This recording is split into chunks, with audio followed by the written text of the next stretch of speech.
Welcome today. My name is Bill Baker with Firestorm. We're pleased to have you joining us for this Crisis Coach webinar series. Today we're going to be discussing accountability, metrics, and critique. We have three actually very important participants making the presentation today, and we're pleased to have you join us for this webinar. We'd like to invite you to become our friend, Firestorm Solutions on Facebook. Follow us on Twitter, Firestorm Soul. There is a hashtag. That hashtag is Crisis Coach. Firestorm transforms crisis into value and empowers you to manage risk and crises. Firestorm expertise is crisis management, critical decision support, crisis communication, crisis public relations, and consequence management. Please keep in mind that this webinar today is not complete without accompanying oral comments and discussion, and the work product that we provide must be read in conjunction with your organization's personal counsel, and the information and comments made should not be interpreted as legal advice or legal opinion. So this is Jim Satterfield. Glad to jump in here, Bill. And by the way, I think you had a hard time saying we had three experts because when you have Dr. Chandler, there can be no additional experts that are involved in it. But we are going to be talking about accountability metrics and critique today, and particularly focused around crisis communications and how all of these areas come together. And but we've asked Dr. Chandler to join us today in this conversation and discussion. This is Dr. Chandler, is this the fifth International Crisis and Risk Communications Conference that's coming up next month? Is that number 5? Yes, it'll be number 5. And for those of you who've never done that event, if you are involved in any way in what's said in a crisis, before, during, and after, it's a unique opportunity because it's a blending of academics, researchers, and practitioners in this field, and it's the only conference that I know that those three groups come together as we think about it. So, Dr. Chandler, as we think about accountability, metrics, and critique, what led you to that as the theme for this session at the ICR stage? Well, I mean, every year at the conference we have a wide range of presentations. In fact, this year we're still going to have some fascinating first-hand case studies, some reports from the front lines and things, which it's a very rich experience. We do choose a theme, though, to sort of organize our discussion, and this really came about from conversations that people ask and talk about, or questions that I get, which is, how do we know what we're doing is effective? And frankly, it's questions justifying a return on investment. It's questions justifying, why am I hiring you? Why are you spending time doing this? And is it worth it? At the end of the day, is the bottom line, has all of our preparation, has all of our efforts, has all of our deployment and implementation made a difference? And so really, accountability has more to do with what we're doing and why we're doing it and whether it's valuable. The metrics part is quite obvious. How do you measure it? What counts as effective, and what are you counting for that, and is that the right thing to be counting? So questions of validity, reliability, and units of measurement seem pretty obvious to me. Critique, of course, is the idea of doing it well. I guess we're all critics at heart. We always love to throw case studies up and say, here's what they did well or didn't do. But I do think it invites an examination. Let me just say that the assumption is that there's always room for improvement. I do believe in continuous improvement. I don't think anything is ever perfected or should be locked in a state of status. And I guess that's where coming together in a conference is very important. When we choose a theme, coming together to mutually learn from one another, to develop our knowledge, our skills, our abilities, that's sort of the interactive nature of it. And so I think accountability, metrics, and critique sums up not just measurements, although a lot of presentations are going to give some really insightful views of measurements, but also the idea of coming together to try to do what we do even better. And by gathering the world's leading authorities on various aspects of communication, both for crisis and risk communication. And it's not just those experts. I'm very proud of the experts that will be on the program and the agenda, but I'm also very thrilled with the audience members because it is a very interactive experience, and it really will be sharing, learning, growing, applying, and I hope fulfill that theme. Well, we're going to talk today and talk a little bit more about metrics and what some of the research has shown and give you an insight as you listen and watch today and share some of those things. And then we're going to talk about the intelligence network and some of the learnings that have been takeaways that you can go back and apply into your business or your school, and as you help to manage the message, to say the right thing to the right person at the right time, the right way, how all of those things start to come together. I want to ask a question, but I'm going to just a little bit to hit some of the things that they're going to be talking about. When you look at the conference every year and we go together, and we've talked about airline crashes and communications, and we certainly have seen a lot of information and what we learned last year in the conference.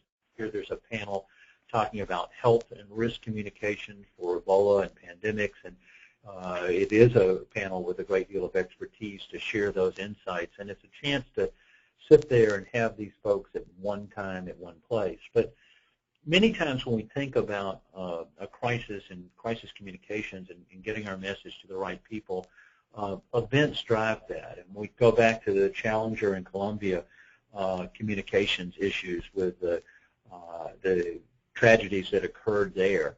It's an opportunity for us to go back and analyze those and coming it together. And in fact, there's actually going to be an opportunity where we're going to go to the center at this event, and a chance for you to look there and see how all of the thing works in practice in addition to the theory around it.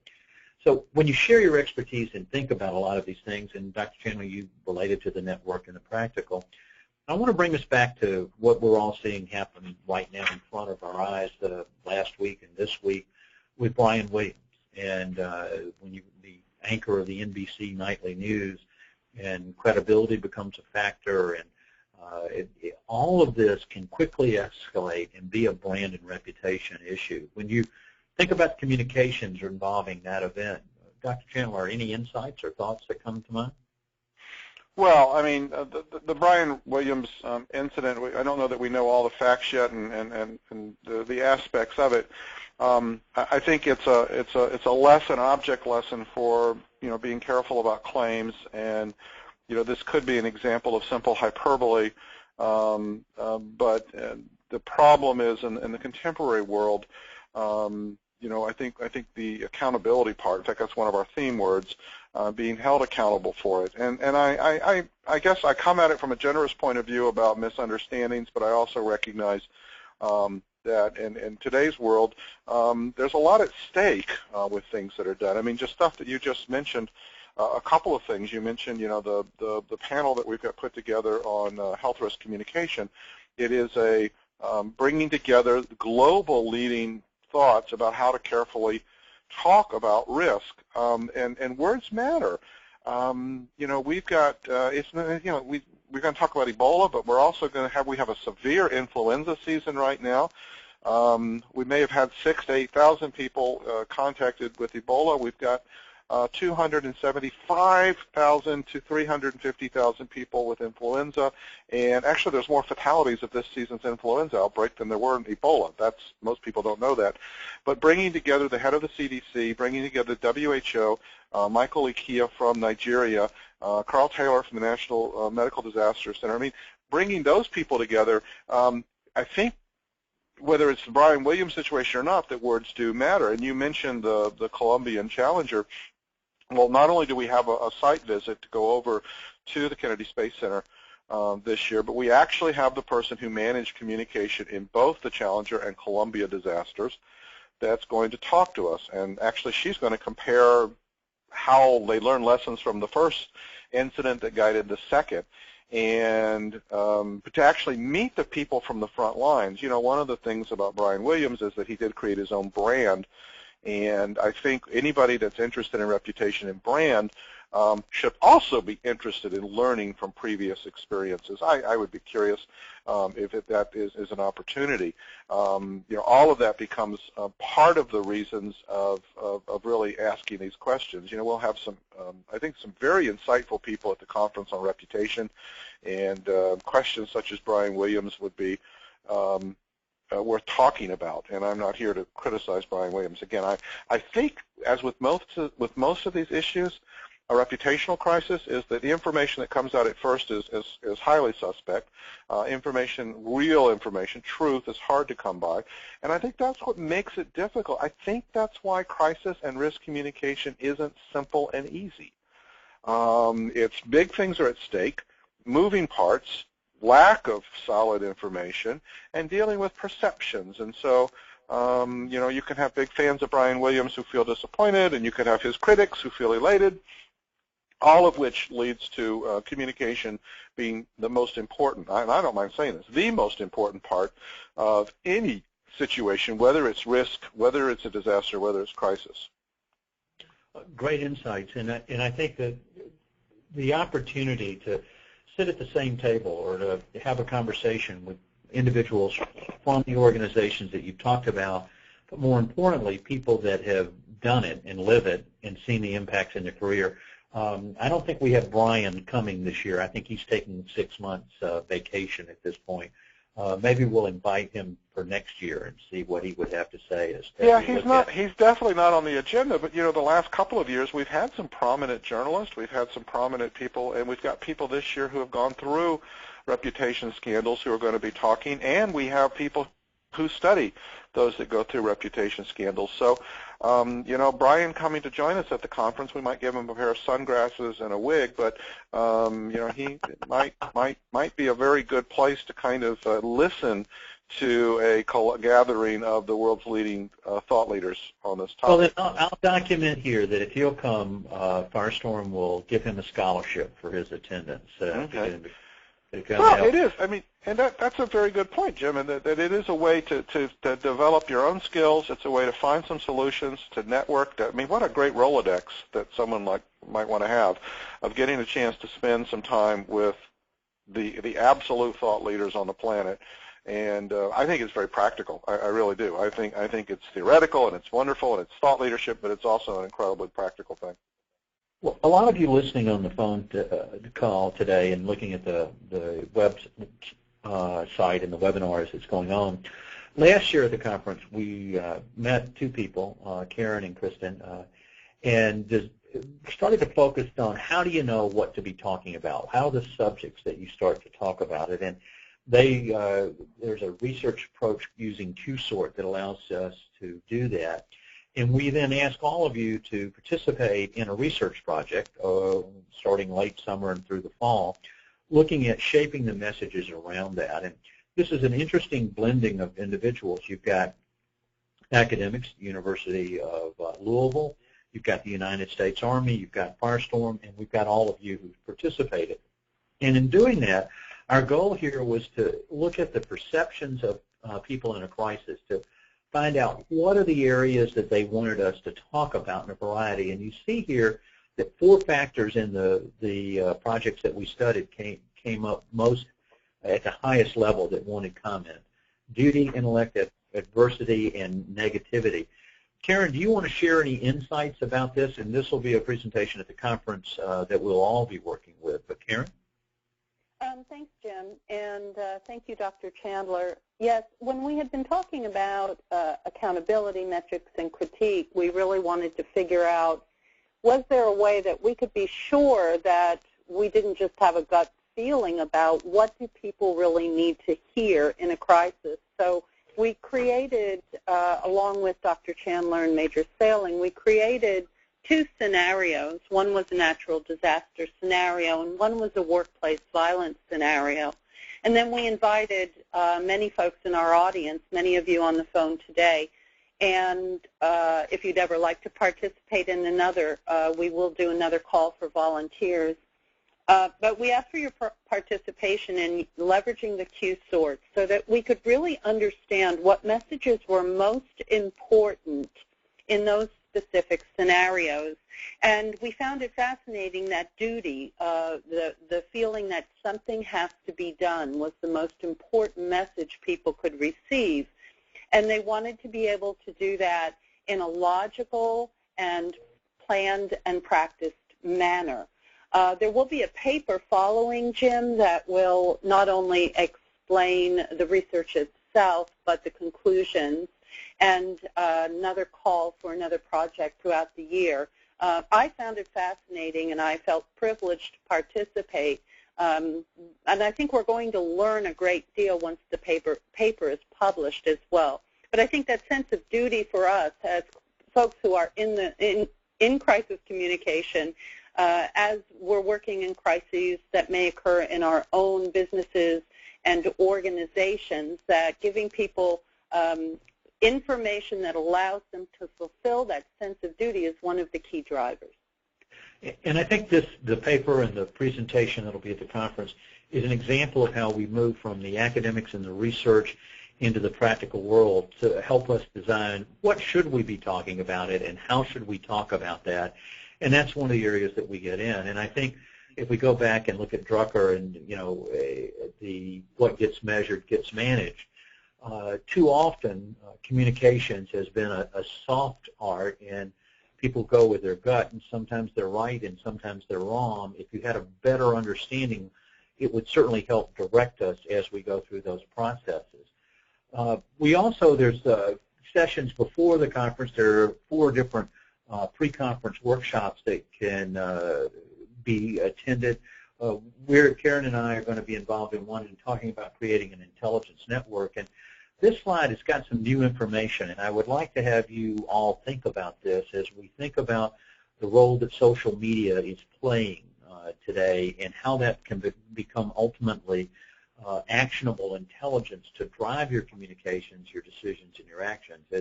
And as you can see from the headline, social media is not random, it's targeted.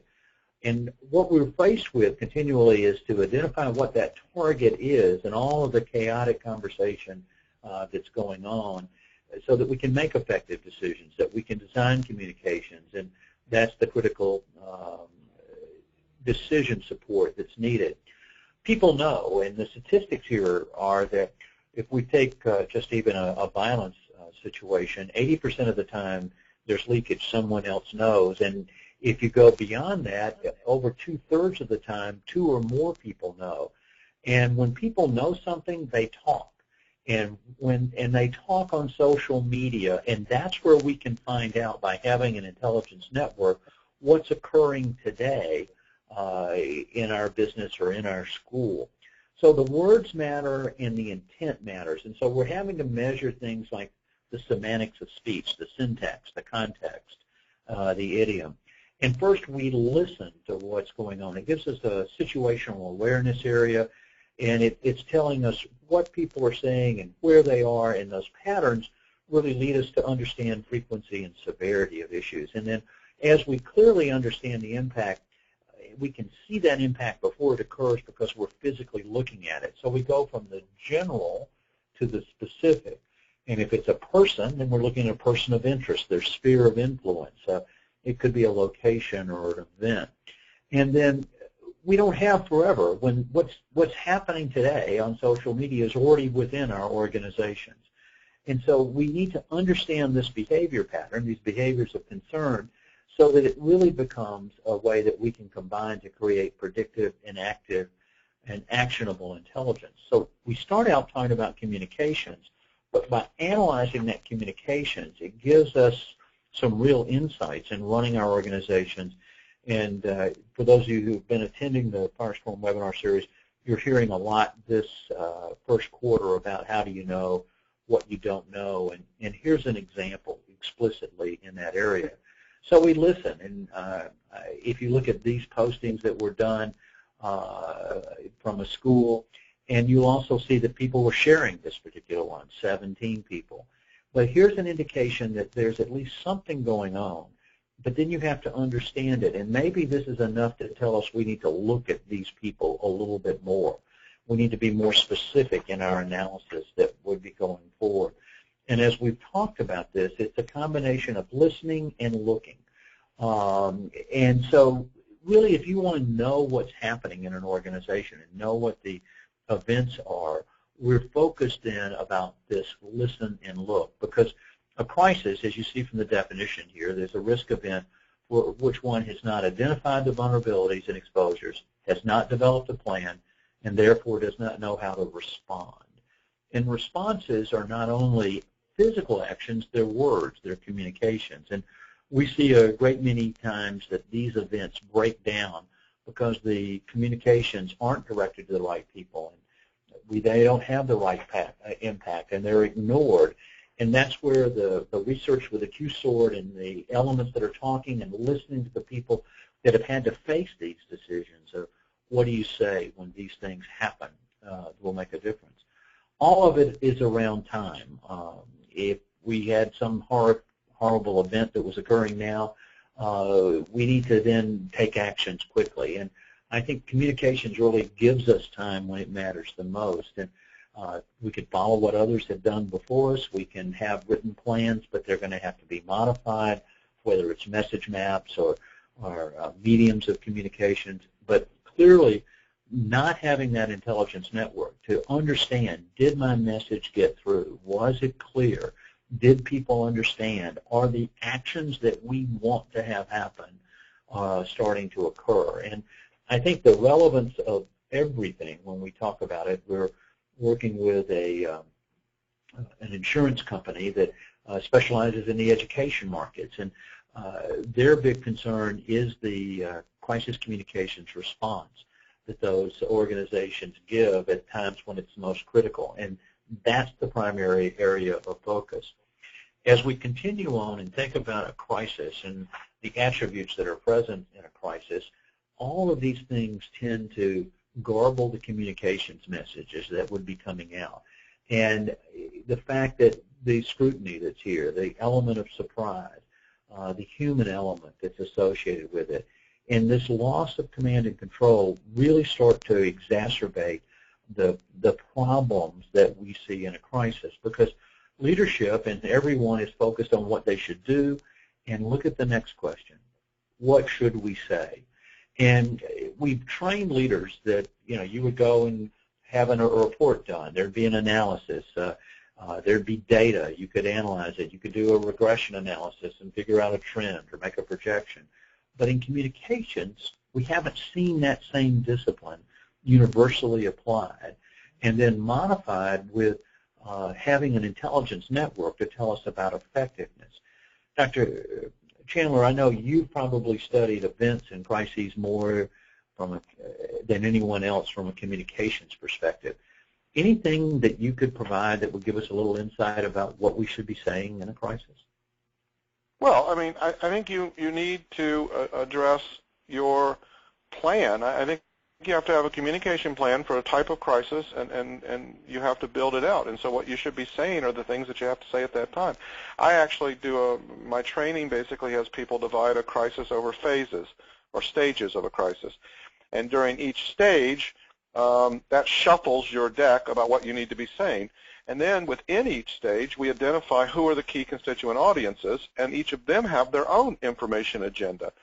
And it's really dialing up the right messages to address the right people at the right time with the right message. And it's very matrix oriented. And I think that's probably something that takes some advanced preparation and some thought in advance. I think what you shouldn't do is wait and make it up as you go along. That's what you shouldn't be saying. To me, it really comes from a roadmap. I actually suggest that people map out these message matrices, that you realize that there are certain key points you have to reach out with. And by the way, it's not just what we say, but it's also what we're looking for, what we're listening to. And you mentioned intelligence a minute ago, and I would pull that right back into this conversation. Too often we think of communication simply as outbound messages, or I have to tell you something. But sometimes I have to listen first, and I certainly have to update what I know and what I think I know. And so having maps, having a matrix, understanding at different stages of a crisis who your different audiences are and what your different issues are, should lead you to be able to saying the at least more correct or better correct or closer to home of the right things.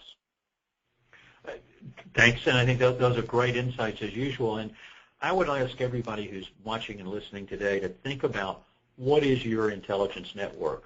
What tools are you using to monitor what's going on around you so that you can adjust these messages and make sure that you're getting the desired results as we look for it? Knowing what the warning signs are, and if we're going to think around violence, and certainly that seems to dominate our news cycles with the incidents of ISIS and the threats that are there, the story from Ferguson and what's going on in these areas.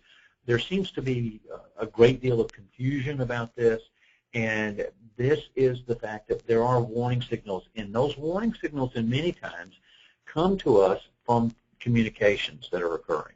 And so understanding those, having an intelligence network to trigger them, because that leads us to the fact that, yes, we can predict a crisis by looking at for the warning signs, those indicators.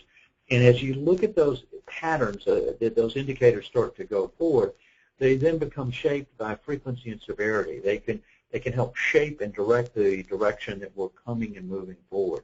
So the value of identifying pre-crisis indicators and then using your intelligence network and monitoring those, we can find the crisis before it happens in many cases or before it gets worse.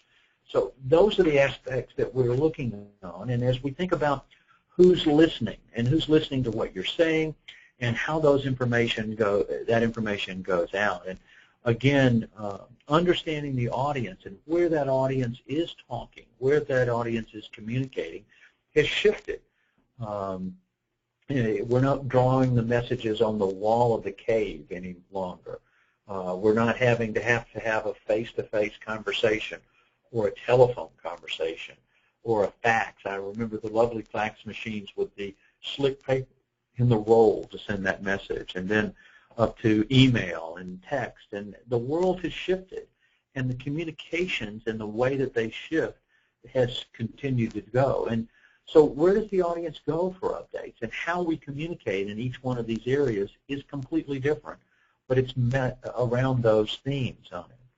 Now, we talked about metrics, and the conference is going to focus on that and accountability and a critique of what's going right and what's going wrong. But as you look at the programs you're involved, do you know what the level of penetration is in each one of these various channels and platforms that are out there? And again, the tools that you use shape that and becomes extremely important as we focus on messages. And we think about those messages and what we're looking to do in every step along the way. And the Firestorm follows 5 stages. Dr. Chandler, I think you have a different number, but it's very similar. The pre-action before the event. You have the onset, the occurring of the event. You have the impact assessment, how bad is it? You have the response and recovery, and then you have the post-recovery period. Well, those message patterns change in each one of those areas as we go forward. And so planning that and designing it now when we don't have the issues that are in front of us are important. Any other insights that you want to share on the messages, Dr. Chandler? Well, I mean, there's levels of messages. We talk about staying on message, so you better have a chart of what your core messages are. I think you should vet wording in advance. I think you should get down to having sample templates so that you don't have to agonize over wording or will our CEO approve this or will legal approve it. I think you should have almost a vocabulary of messages. And so message can either mean a very broad archetypal kind of theme, and I think those are messages, and that's what we mean by stay on message, don't drift off of message. I think messages can also be very specific. I think there are very specific rules. For example, in the emergency notification segment, I think there are very specific construction and building block rules that should be followed for a message. I think they have to be short. They have to be concise. They have to explain what the danger is. They have to give a call for action. They have to determine a level of urgency, and they have to give me some sort of ability to respond. And I think every notification message has to do those things.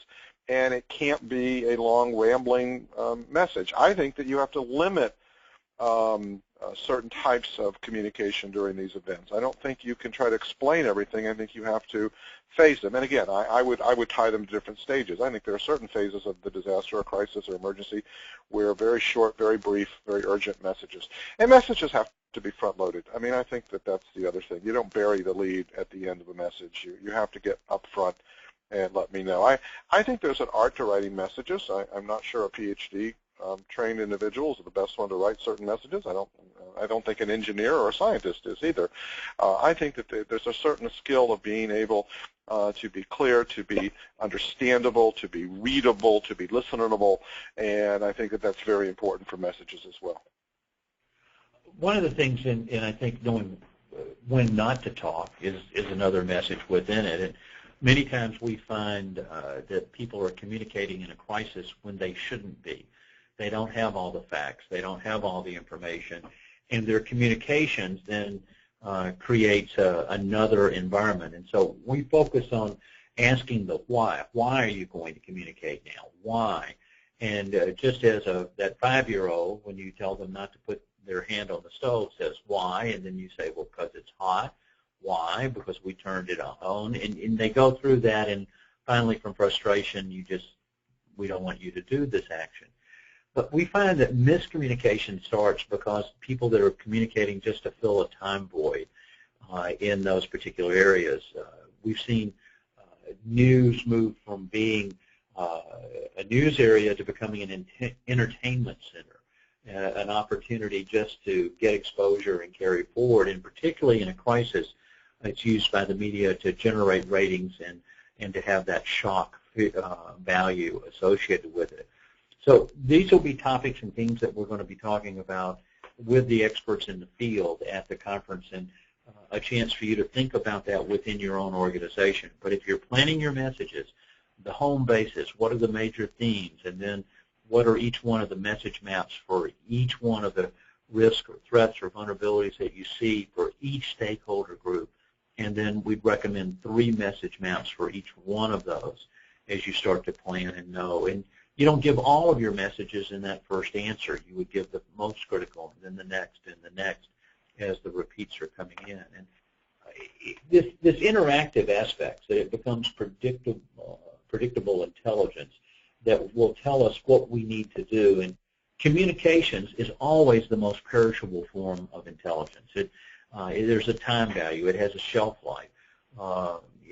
Letting me know what I need to do in Hurricane Sandy that happened a couple of years ago now has no value to me. But there's soft data. Soft data is based upon our observations, what we're seeing, our intuition, our experience that we've seen. Hard data are physical things, like an email, like a social media posting that we can come in and look at it. And there are new technology tools, and I think that's the challenge for everyone on our call and broadcast today, to say, it's just not enough for me to go sit down over here in isolation and craft this. We need to understand what's going on and have some analytics and have some hard data. And technology plays a big role today. And we see, unfortunately, that technology is being used when people think about marketing, and is my advertising working, and is my message getting out? They're not thinking about this in the light of, is my crisis communications, is my the key messages getting out, and are they being processed the way that we had intended and hoped? And finally, in all of these areas, there has to be an aggregation of this. There has to be a central repository to help shape our decision-making as we move forward in those areas. So what we wanted to do today in our webinar and our conversation is to have you stop and take a deep breath and think about crisis communications. Think about risk communications, the risk before it occurs, the crisis after the event occurs, and what are you doing within your organization? If in your area of responsibility this is a topic that you're responsible for, if senior leadership is looking to you in that area, or maybe you're even senior leadership on our call today, we've got about 300 companies that are participating in our webinar today. It's a chance for you to know, here's an opportunity that you can go and learn in one place at one time. The conference is available. You can go to the icrcconference.com and register there. Space is limited. By the way, Dr. Chandler, that's a frustration of mine. I know you keep the attendance down so that this is a chance that with about 120 or 130 people, you get a chance to have that direct interface. I think we could probably have thousands of people who want to come, but we would lose the ability to have the interaction. The event that would, to me, from my standpoint, that would be a tremendous sacrifice, because the advantage of this, and it really is a conference. If someone's vision is that they'd sit in the back of a room with 1,400 of their closest friends, and somewhere in the distance there's a speaker walking on a platform, and you have to watch the big screen videos to see them. I mean, that's not what this is about. This is a chance to literally not only hear and listen. We have a large Q&A commitment to our time. We also have a large commitment to networking. And the person, that's sitting across the table from you might be the social media director for, who knows, the United Nations or something, and or head of a major corporation, or perhaps the person who's written the book you just finished reading about the topic. And to sit down and pick their brains, exchange business cards, network with them, tell them about your situation, let them ask you about yours, or ask them about theirs. To me, that's one of the benefits of doing this, and that's one of the reasons we decided to host this. There are all kinds of event conferences going on, and they're for-profit, and they're large places to sell goods and things, and this really is striving to be someplace different. We also think Orlando's a great place to be the first week of March as well, and so the environment and climate is very conducive. And there's a picture of Jim now on your screen interviewing one of the conference participants. I think that's from last year's conference.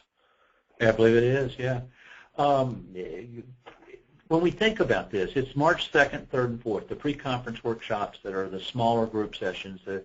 In other events, sometimes they're called breakouts, but this is a special opportunity. They're half-day workshops. There are 4 of those that you can choose from. And yes, there's 2 in the morning, 2 in the afternoon. If you want to read the full descriptions, they're on the website. Basically, they're an opportunity to come in before the main conference convenes, and people like Jim and Karen have wonderful, generously volunteered to lead a small group, and they're very hands-on. They're very practical. If you want some professional development credit or continuing ed units and things, if you just want to build your skill set, or if you say, hey, I want to be in a room with someone to coach me through some of these things.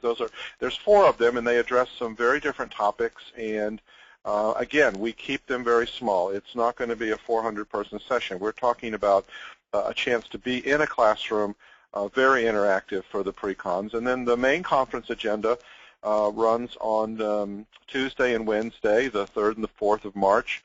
And as I said, our theme is on accountability and metrics and critique, but one of the things that we find most interesting is the number of first-hand case studies that are covered. In fact, our feedback of the first 4 years that we've held this has been meeting the people that are involved firsthand in the crisis and risk communication case studies has been one of the highest rated things that happen. So, for example, Michael Check is coming from Newtown, Connecticut. Michael is he's actually in the media relations side. He actually is a crisis comm guy, yet it was his hometown. It was the school where his wife works, and some of those who were murdered, he counted among his friends, who's going to walk us through a shooting incident through the eyes of someone who's a communication expert, but from a very different, very personal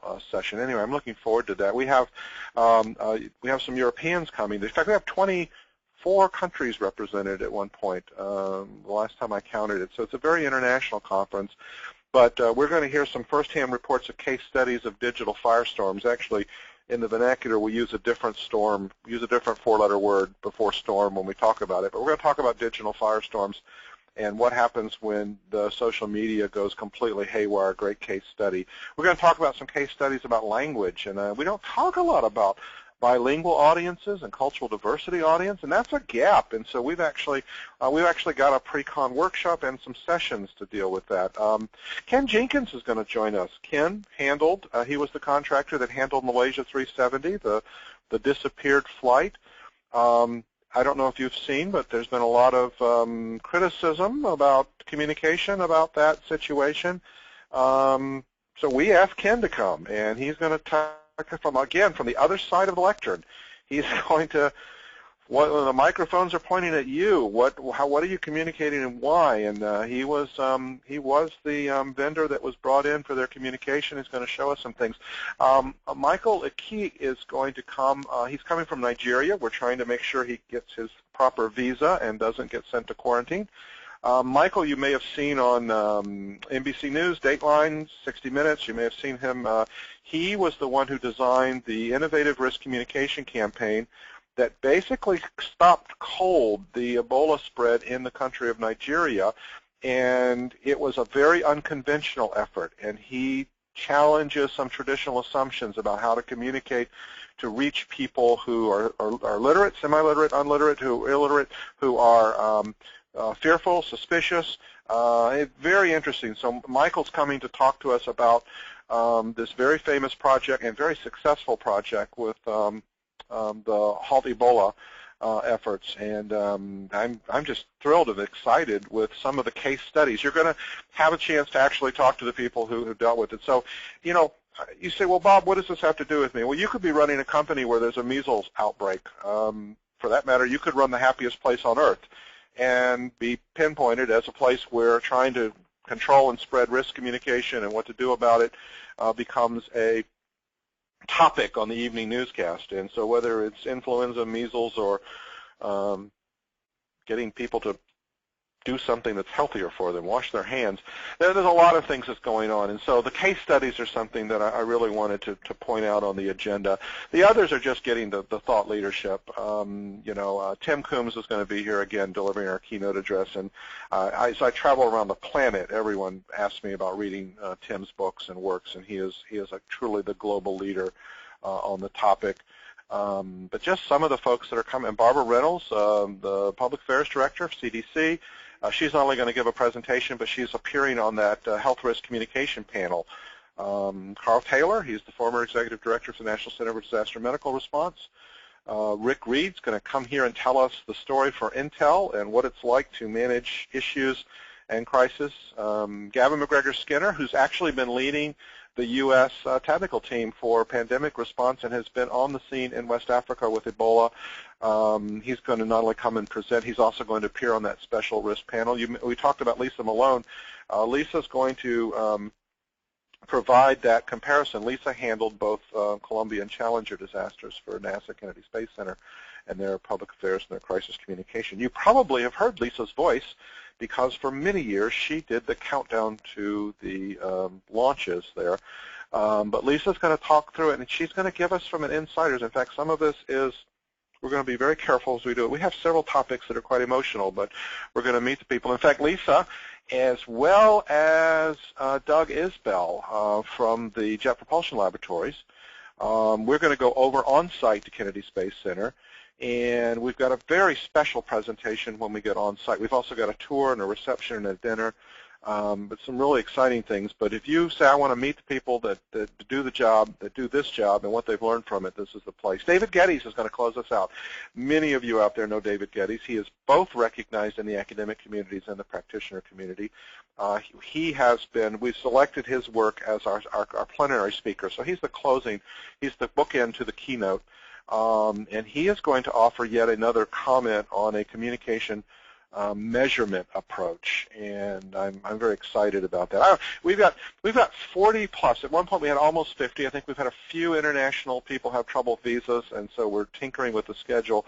But more than 40, I easily can say, of really top leading experts either case studies, thought leadership, scholarly experts, or practitioners from the trenches. I mean, literally, and from the big names. These are global folks that are joining us. And anyway, to me, it's a very enjoyable time. We have a great team here. Works very hard. Pull this together. But we think we have a wonderful facilities. We do get to meet here in the academic environment on campus, so it doesn't feel like a hotel conference running around. We don't have an exhibit hall. We do have some sponsors, which I'll be happy to tell you about when you arrive. And we have some partners. It's good to have sponsors and partners. I think no, it is, and to be honest with you, they want you to know they're a sponsor, I'm sure, including Firestorm. But the point is, they're all there because they believe in what we're doing and the value of it. They are making possible, for example, you mentioned the excursion. We're going to get some of those charter motor coaches, and we're going to go over and spend part of, I think it's day one of the conference at the Kennedy Space Center on site, doing some of our events. That is a very special thing that our conference fees certainly don't cover. We are, I was going to say a not-for-profit. We're probably a failed profit enterprise, but that's okay. We're an educational institution, and that's what we're doing. And we're very pleased to be able to provide the meals that we provide, the hospitality, the suites, to help make sure we build such a fantastic agenda and the materials and things like the excursion. And yes, well, Dr. Chandler, I'm sorry that you're not enthusiastic about the event. So hopefully by the time it comes, you can find something to become excited about it. I think that what we wanted to do today was to say there's structure in communications. There is accountability. There are metrics. There is critique that will always be given. This is a chance for you to think about your job, your career, and your area, and hopefully apply some of the things we talked about today in everybody's day job. We all have a day job and what we're looking to do and carry forward. If your schedule will allow you to go to Orlando in March to participate in this event, I've been there for the last several years. I think I've made 4 out of the 5 sessions, 4 out of the 5 years. This is well worth your attendance and opportunity. If you have questions, you can reach the ICRC at the University of Central Florida EDU. You see listed there, or a phone number, or call Firestorm. We're going to try to reach out to everyone that's on the call today just to see what topics and communications and questions you have, because we weren't able to take questions today, and I can see from the sidebar that there are a great many questions that are out there. We'll try to answer those. Communications become critical in crisis, but we have to think about them in advance, and that's really what we're doing today. So, Dr. Chandler, thank you for your time today. Karen, thanks for your help today, and Bill for emceeing and starting us. We're going to give everyone their afternoon back, and we hope to see you in Orlando coming up for the ICRC. Thanks, everyone, and have a great day. Thanks, Bye. Jim. Goodbye now.